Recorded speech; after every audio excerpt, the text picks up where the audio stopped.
Welcome everyone to the Evoke cast. My name is Leif Godberson. I'm a coach with Evoke Endurance, and I have with me today Seth Keena, who's also Hello. a longtime coach. And we are going to answer some questions that were sent in to us. So Yes. here we go. Uh, Maybe I'll start, Seth, by reading you our Yeah. first question from Dan Donovan. The question is best advice moving from WI4 leader to WI5, strength or technique focus? What are your Mm. thoughts on that? Mm. Well, Dan, there it's exciting times moving from grade 4 to grade 5, or I'm in grade 5. Uh I There's a lot that goes in, I think, to the best elements to practice to focus on for this. I think generally speaking, and this kind of applies to all climbing and even over around into other sports would be to focus on your weakness in particular. Um, right. So if you are, if you're known to have, say, finding your calves, for example, pumped to such a degree that you're having a hard time um, controlling the mind or actually physically controlling your feet, this is something that needs to be addressed. So it's a strength issue. If for you it's a mental thing, if it's or whatever it is, if it's fear or if it's intimidation or simply just comfort on such steep terrain, then go for that. Um, yeah, those are my initial thoughts. What do you think, Leif? Yeah, I think I largely agree. I guess the first thing that comes to my mind is how many years have you been leading grade 4 ice for? And is it like you're trying to lead grade 5 ice after starting climbing ice a few weeks ago? Has it been a decade? And perhaps Hmm. if you've only climbed a couple grade 4s, you should spend a lot more time getting comfortable on the medium of ice. Hmm. I mean, because you've probably got lots of strength as it is.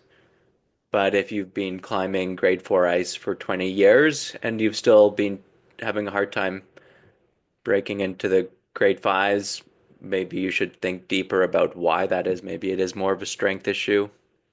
Um, yeah. Hmm. Yeah, would you have someone like that talk with friends, colleagues Hmm. of the grade 5 leading category? I think that could only help. Um, Definitely. Mm, If you're trying to break into a new grade, I mean, regardless of rock climbing or ice climbing or mixed climbing, whichever it is, surrounding yourself with those who climb those grades is only going to be a positive thing. totally. Yeah, yeah, Yeah. definitely. It's a So, complex there's complexities to these sports, and um it's helpful to have other eyes, other minds, and body types and opinions to hmm compare yourself and to give you ideas and see maybe what they see as a weakness. I would say also hmm you could film yourself as well and see if you're seeing any interesting habits or some energy loss. Um, I hmm recently spoke to someone also about crampon fitment slash like the relative wear of the crampon. This individual's crampons were fairly old, or they had been used enough on like granite hmm that the front point was fairly worn, but the secondary points were had been sharpened at least twice, with a file. And Okay. then the overall the just the adjustment, combining those things with the adjustment of the crampon, the front points and the secondary point are. relatively back, like towards his ankle, than you would then compared to like a brand new pair of Hmm. crampons, Gravel, monopoint, um, A nice ice new pair climbing of crampons darts. or darts. Yeah. And the I could see the consequences of this right away, where um, the feet were feeling quite insecure, essentially. Hmm. His foot placements were maybe okay initially, but then as the tool was moving up, it was becoming insecure. Mm. And this, to me, was immediately seen as like a barrier to this person's confidence and just, yeah, ability to ultimately climb these things with it, and have enough stamina, because Mm. more effort was placed into the arms than otherwise needed. Hmm. If so. So perhaps, yeah, they could have been climbing that grade with the strength they've got, but due to Hmm. technical inefficiencies, Yeah. they're operating closer to their limit. Yeah, I think that's a good point. I think definitely like really uh, l learning or understanding that you can have incredibly solid feet when you're ice climbing is maybe a bit of a turning point. Hmm. Um, to just allow you to rest and move Hmm. more securely and confidently. And yeah, to your point, cramp Yeah. like the correct fitting gear, boots, makes an Hmm. enormous difference. Yeah. And I think just understanding that, okay, it's grade five. Yes, that's steep and involves other challenges, but it doesn't necessarily mean that it's a all-out assault on your upper body, or even your whole body necessarily for the entirety of the climb.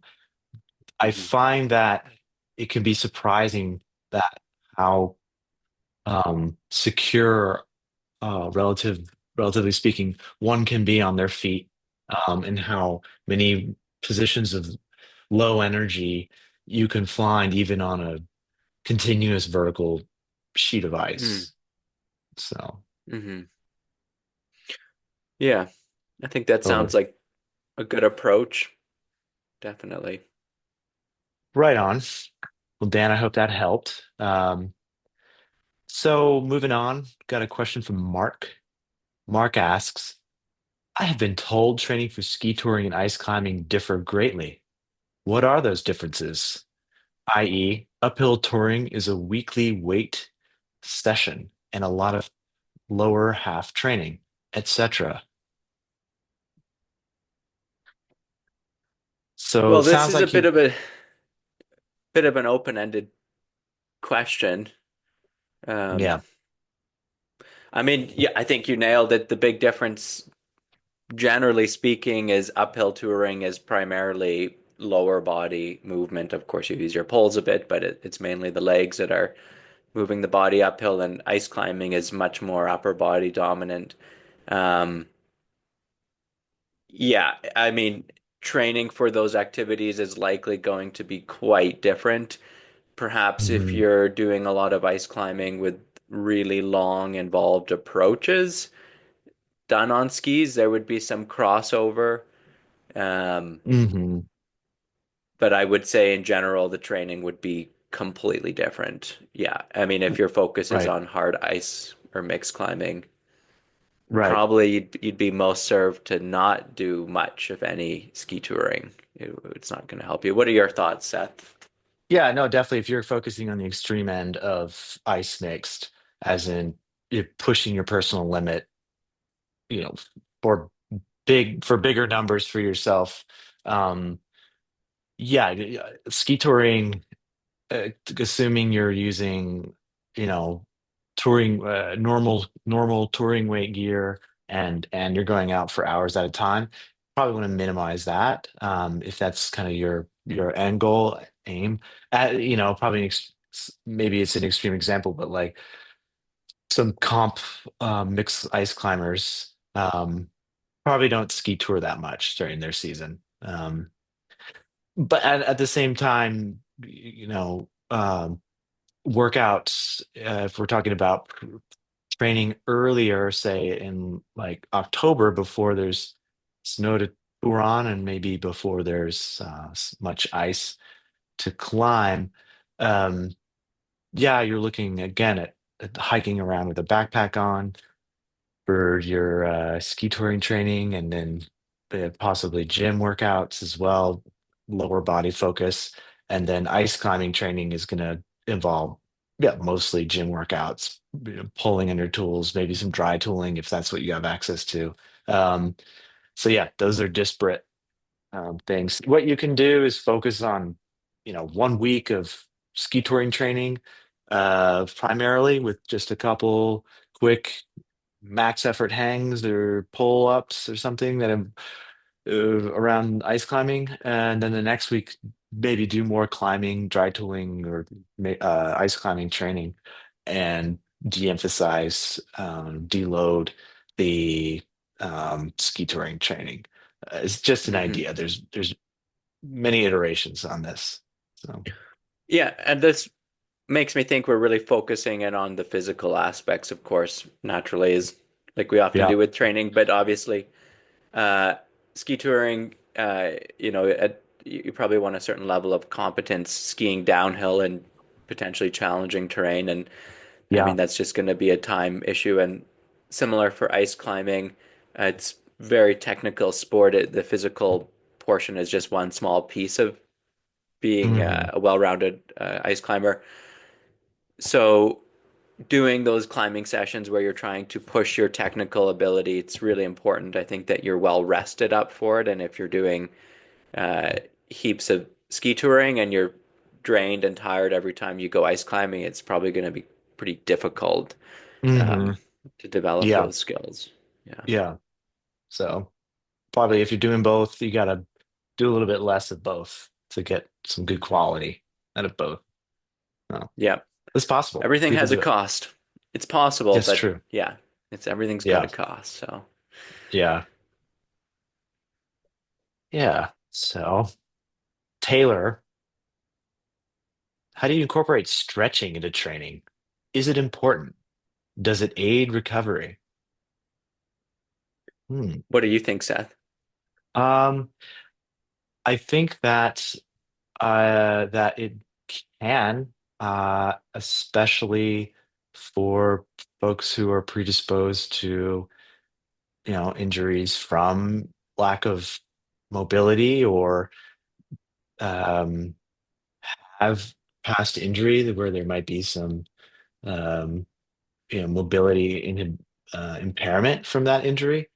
Uh, Seems like the certainly for the more extreme end of climbing, where you're incorporating, you know, um, foot placements that are, not in a what you would say like a non-stretched position around you, like usually off to the side or very high.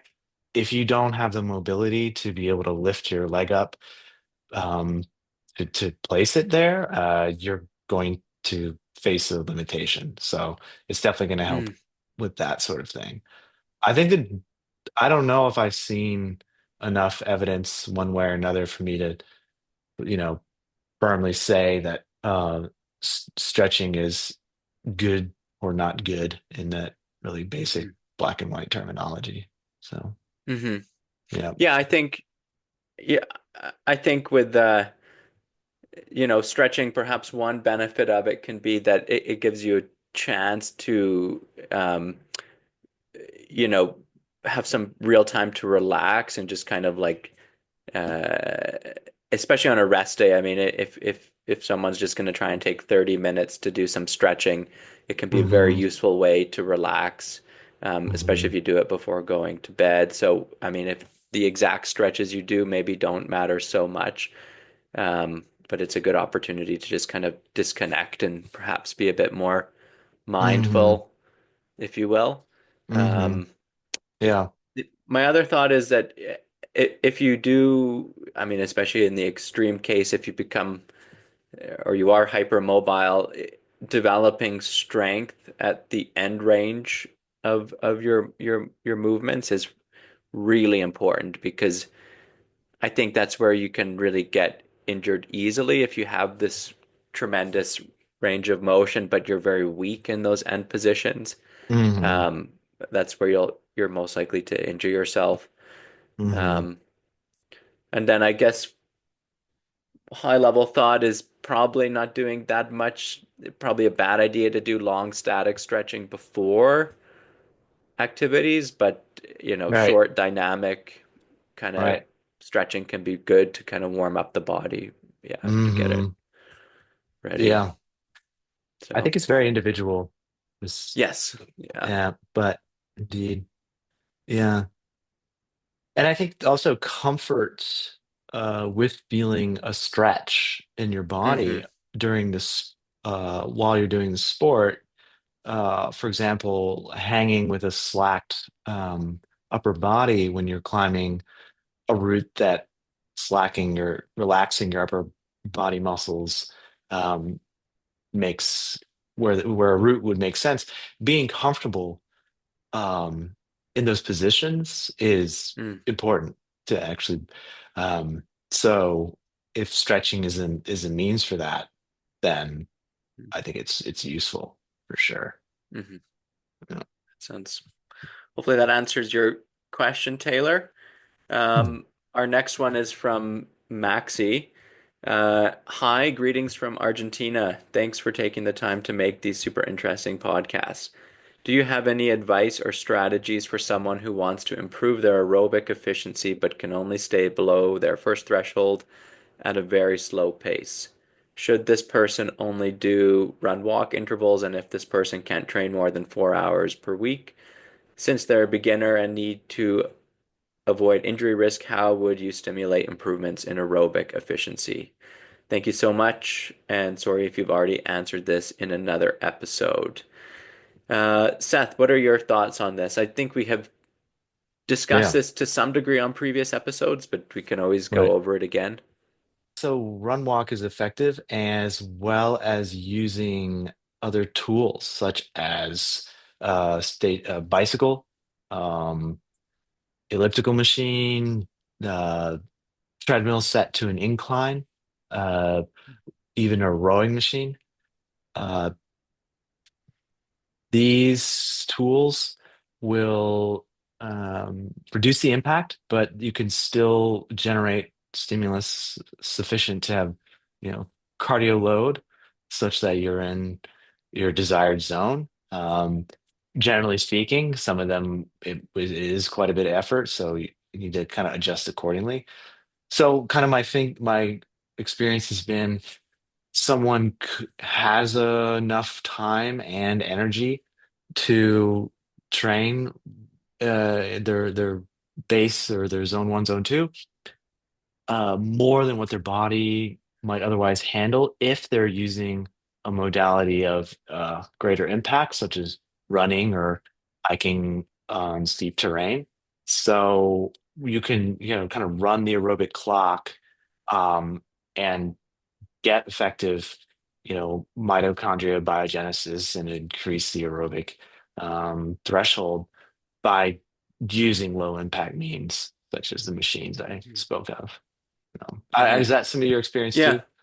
Yeah, I think it's tough with running, and especially if you're only training 4 hours a week, like you're gonna have to factor in some, I mean, we can call it intensity, but it, maybe not to pay too much attention to where that threshold is and just focus on some quality running. That could be one, I mean, walk intervals are great for that. But there will be a point where you have to just go running to start to develop like, some level of economy, for example, with running and become efficient. Um, Running is so much more dependent on that kind of economy of movement, if you will, to some degree than something like cycling. Uh, so yeah, to your point, Seth, I think maybe you do uh, two run walk sessions a week spread by a few days, and then the rest of that is cycling or hiking on a treadmill or stair machine could be good. It'd be pretty safe to not get injured. Um, and then you could gradually work in more as you go. I mean, strides can be a good, easy way to work in a bit of faster running as well. You Hmm. could do those. I mean, if you're running a couple Hmm. times a week, you could just do 2 to 4 strides. I mean, you don't have to do Hmm. much. Hmm. Um, yeah. Lots of ways you could come at that, I Yeah, suppose.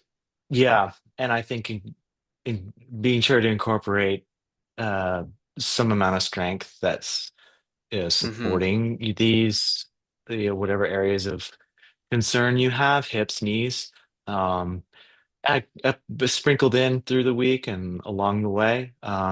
Not to probably big dose. You need to sort of titrate these workouts so that they're Hmm. high quality, but you're not getting too exhausted such that the subsequent run you're doing form is Mm. Yeah. compromised. Jump rope, another thing jumps into my mind is jump roping can be Hmm. as it's not a should not be like sort of heavily relied on, but I think it's a good tool for quick feet in a really safe manner. Um, and just the kind of body fluency with just moving your legs in a quick way, even though it's not so much running, it is a tool that forces that movement that is Hmm. fairly effective. So Yeah, I agree. I agree. You can even like if you're doing strength, I mean, you could just throw some jump rope work yeah. in as your warm up or something like that. Yeah. So yeah, it's a good Yeah, idea. and those classic um high knees drills and butt kick drills Hmm. from track and such are also a way to um condition the legs, I think. Again Hmm. in low high quality doses. So, Hmm. Okay. yeah. All right. So our next question here from Peter, for those ski touring for the downhill as much as the uphill, how would you, I think Week. there might be a tweak the preseason training versus skimo. What do you think about that, Seth? Um uh I think the question might be uh, getting at should you be focusing on uphill training more relative to downhill training? You know, it sounds like maybe Peter's focus is they want to do the focus on the downhill portion, but the uphill is a necessary component of that, but not the goal in of itself. Um, yeah, so yeah. where should how should the I guess think like strength training relative, so like a big focus may be on uh, squats and Yeah. isometric holds for in Yeah. a squat position Yeah. to prepare for Right. the downhill versus Right. long maybe stairmaster sessions or something like that. Yeah. Right. Uphill hiking, Stairmaster. Yeah, yeah, Hmm. Peter. I think half squats and the conventional squatting and front squats and these sort of methods are pretty proven to help with the downhill legs, isometrics, isotonic. Yeah, for sure.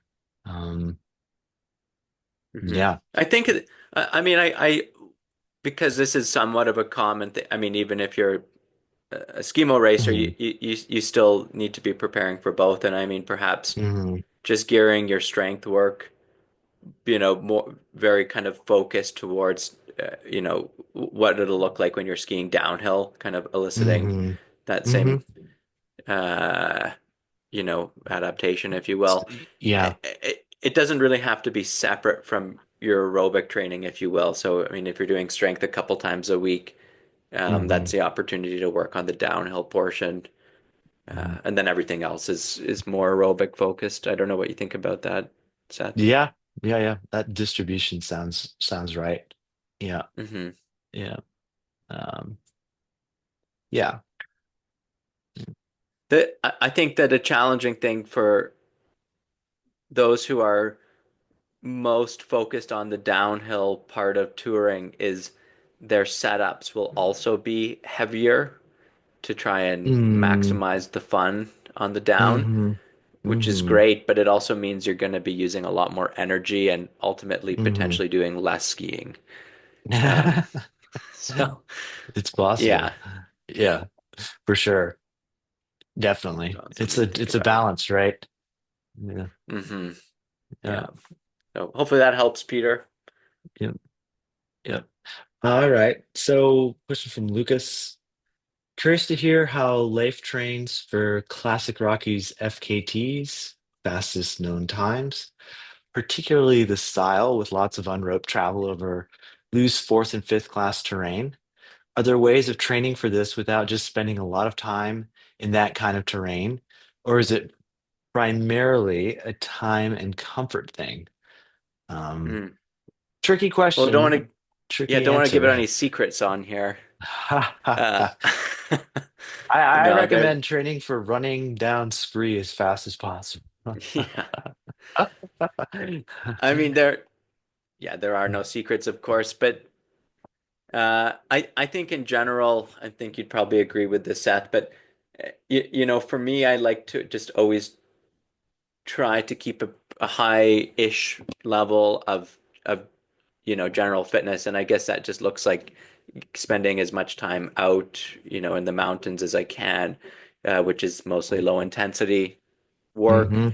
Um, Hmm. it's tough to do like any more intensive kind of aerobic work, I would say sometimes on fifth class terrain because you can kind of become limited by the steepness of it. And Hmm. uh, there's obviously a huge risk component Hmm. associated with that. Um, so as far as getting comfortable on that scrambling terrain, I definitely am biased, but I think there's a lot of value in focusing on climbing. Like sport climbing is a great way to just become a better climber, and Hmm. learn how to move. And it's going to be easier to, uh, extrapolate that to scrambling on easy terrain. But for sure, you don't have to be climbing super hard sport to scramble fourth class. It's just not Right. necessary. Right. Um, yeah. So is it a time or a comfort thing? I think time, in exposed terrain is really important. Um, Hmm. yeah, and then Hmm. I guess so much of it depends on the type of terrain too. If it's limestone choss or if it's nice granite, well Hmm. traveled or not well traveled, how well you know the route, all these factors. So Hmm. yeah. What do you Yeah. think about that though? I mean, you've spent a lot of time yourself in this kind of terrain, Seth. FKT terrain. I agree with everything you said. Hmm. Um, I think kind of nerding out or becoming very intimately um, aware of sort of the shapes of the terrain that you're touching with your feet and your hands is beneficial because for a few reasons. I think one of the reasons is you ultimately devote less brain power Mm, to understanding what you're touching and how to use it for the next movement or for forward velocity. And I think conserving brain power on when moving fast is key. I think mm, kind of part of the like relaxation technique, and also you've only got so much energy. And mm, and I mm, think also then yeah, and then um, as in some ways like imparting your power the most efficient way in the direction of your intended travel. So hmm, using the holds, footholds, handholds, third class to fifth class, these things are shapes, is going to help you. It's going to get you where do you want to go faster.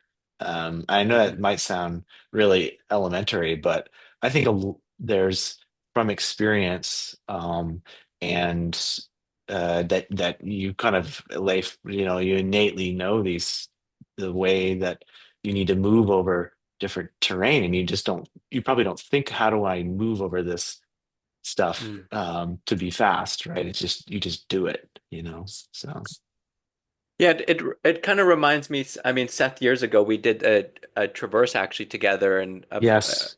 lake above Moraine Lake, the 10 peaks. Yeah, we did I like think we did nine peaks. Yeah, so nine not peaks technically traverse. the Yes. 10, but I mean that was a Yeah. long day on very Hmm. exposed loose terrain, perhaps some of Yeah. the worst rock I've experienced in the Rockies. Stayed a And lot. I mean, we never, you know, with that kind of thing, we were never racing. I don't think, I mean, we were just No. going at a steady pace. Uh, Yeah. and, and I think that is the key to moving quickly in that terrain is Yeah. moving confidently and securely. You know, it's not a race. And by Yeah. default, you'll be quick if you're well versed Yeah. in how to travel through it, and also knowing if you need to pull out a rope. You know, if you're uh, Yeah. sketching up something slowly, that's probably going to be a lot less efficient than just pulling out the rope Right. and belaying something quickly. Yeah, I mean, what are your Yeah. thoughts about that? Oh yeah, totally. And that day, yeah. Um, yeah, exactly that. And I think that's, a day smooth is steady and steady is fast is yeah, it's true. And I've never gone after FKT specifically, but I've Thankfully, you'd definitely have them all.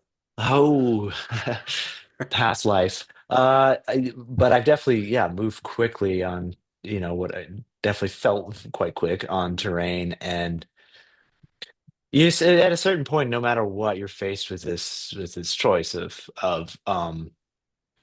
get smoother, become more relaxed, or make a mistake, or slow way down. Hopefully you just slow way down, right? Or hopefully you smooth it up, but hopefully you don't make a Hmm. mistake. Um, so yeah, I think yeah, it's definitely an approach to the whole day, which is like it's not a race. It's about just moving Hmm. efficiently and smoothly.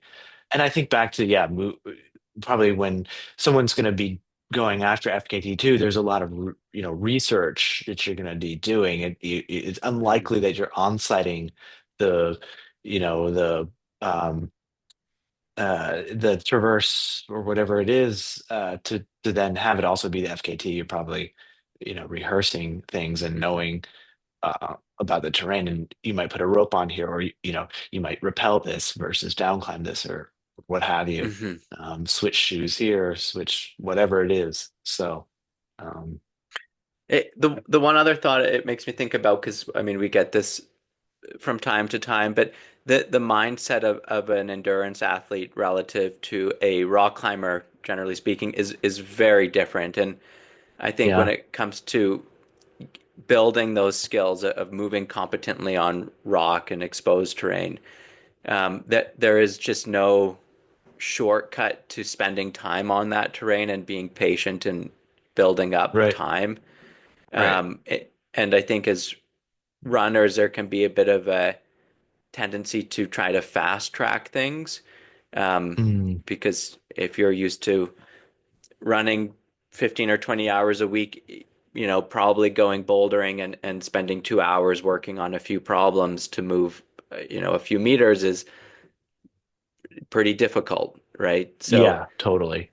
Yeah, right. I Yeah, think, it you know, just takes yeah, time. Yeah, it just takes time. Yeah. yeah. Yeah. So rounding out those skills. And you would probably know if you didn't need to spend the time because you'd Hmm. be somewhat of a prodigy of the sport. You would Hmm. be climbing 513 immediately, or whatever it is. Hmm. And if you're not doing that, it's probably you're gonna have to spend some time to Yeah. um, not you were climbing 513 immediately, but I mean other people. Yeah. I mean, I think too, like, you know, everyone is okay in that terrain until Yeah, they're not. As in, it kind of reminds me of backcountry skiing sometimes, where you can just be having a great time, skiing a beautiful slope and great snow, and then things yeah, drastically change and you're in an yeah, avalanche, right? And that can yeah, be very similar in, I yeah. think, scrambling and easy climbing, because it has a perception of being easy until it's not, and then maybe you're dead. Um, Oh yeah, whereas like alpine climbing or rock climbing, you become more the the hazard, the concern is more, you can't ignore it, right? The fear is there, yeah, even though it might be safe, completely safe, you know, right. exposure. Um, Right. yeah, I don't know if you have any thoughts about that, but I do think about that's part of the danger with easy terrain is it's all good until it's not.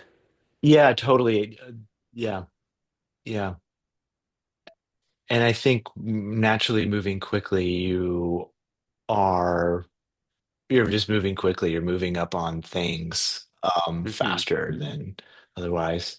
Yeah, I mean, even on that day of our traverse, there were some surprises that things went from fine to, closely not fine, Mm-hmm. pretty quick, right?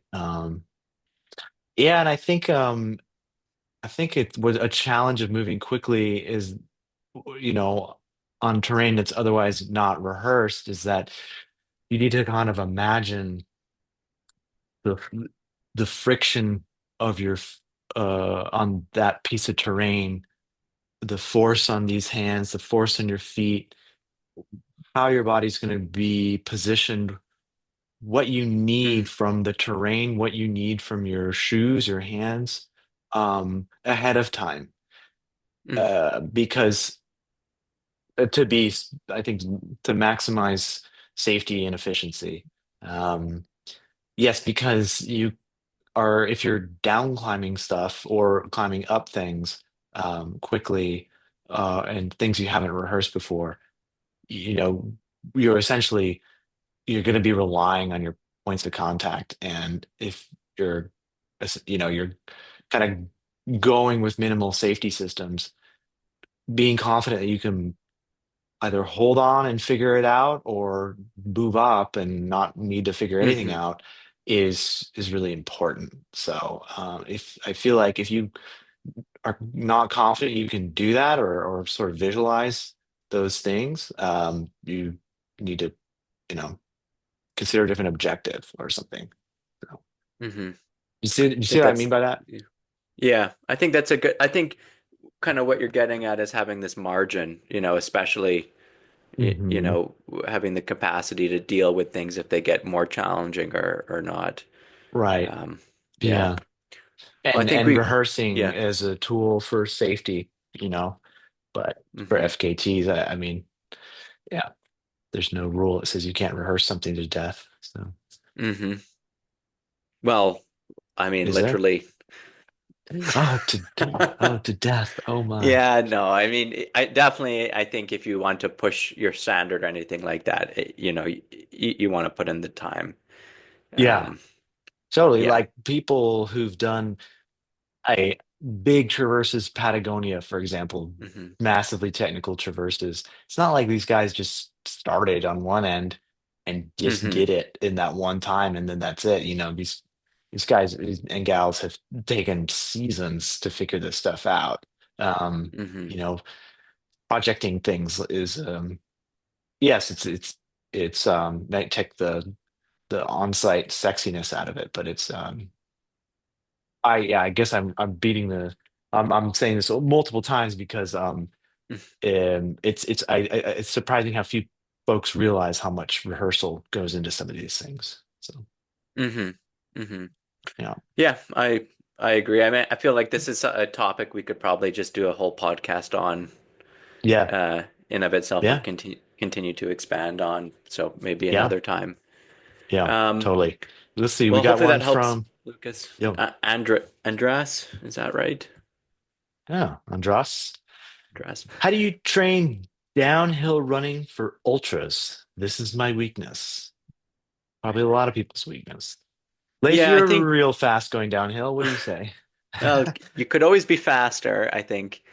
Yes. Um, I think separating the downhill part into, there's a physical component of downhill running, which is, mainly what uh, it can shut people down, and that's kind of the eccentric loading. So as you're running downhill, the muscle is obviously uh, lengthening under tension, and I mean Mm, everyone knows that can totally crush your legs.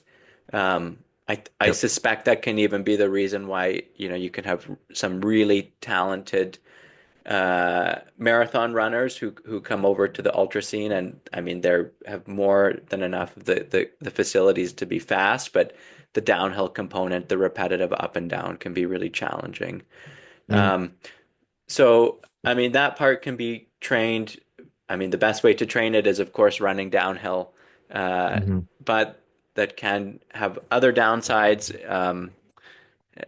It can be harder to quantify how much you're doing and to kind of ease into it.